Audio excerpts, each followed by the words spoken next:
నమస్తే అత్తలు. నమస్తే కోడళ్ళు. ఇగో అత్తమ్మ, ఇవాళ ఏదో కీమోతో స్పెషల్ గా వంట చేసి చూపిస్తాను, చూపిస్తారా? పాలకూర వండుకుందామమ్మా. దానికి కావాల్సిన పదార్థాలు: నూనె,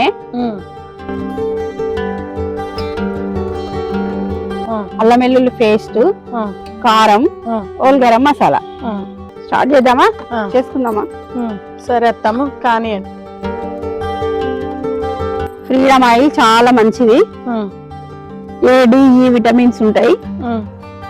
ఇంకా ఉల్లిగడ్డలు, పచ్చిమిరపకాయలు ఒక గడ్డ కోసుకోవాలి అత్తమ్మ. ఉల్లిగడ్డ ఒకటి పెద్ద గడ్డ, 2 స్పూన్ల అల్లం వెల్లుల్లి పేస్ట్, కడిగి పెట్టుకున్న కీమా ½ కేజీనా? ½ కేజీ. అత్త వంట నేర్పిస్తుంది, అమ్మ కూర్చోబెట్టి తినబెడుతుంది. అమ్మకున్న ప్రేమ అత్తకేడు ఉంటది, ఎట్లయినా వంగబెట్టాలని చూస్తుంది అత్త. బాబా కాలిపోతుంది, పట్టుకుంది. బా పొయ్యి వాటికి భలే మగ్గిపోయింది అత్తయ్య తొందరగా. ఇగో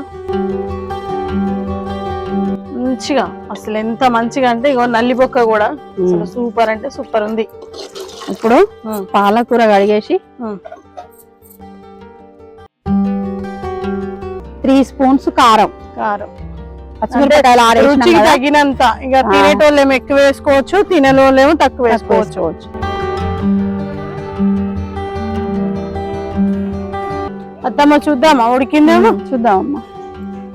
మంచిగా దగ్గరకు అయింది.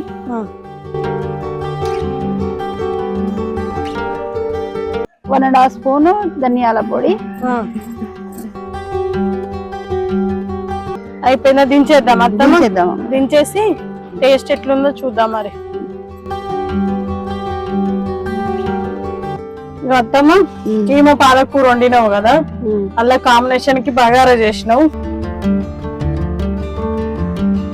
నల్లి బొక్కలు కూడా సూపర్. ఎంత బాగుందంటే చాలా బాగుంది.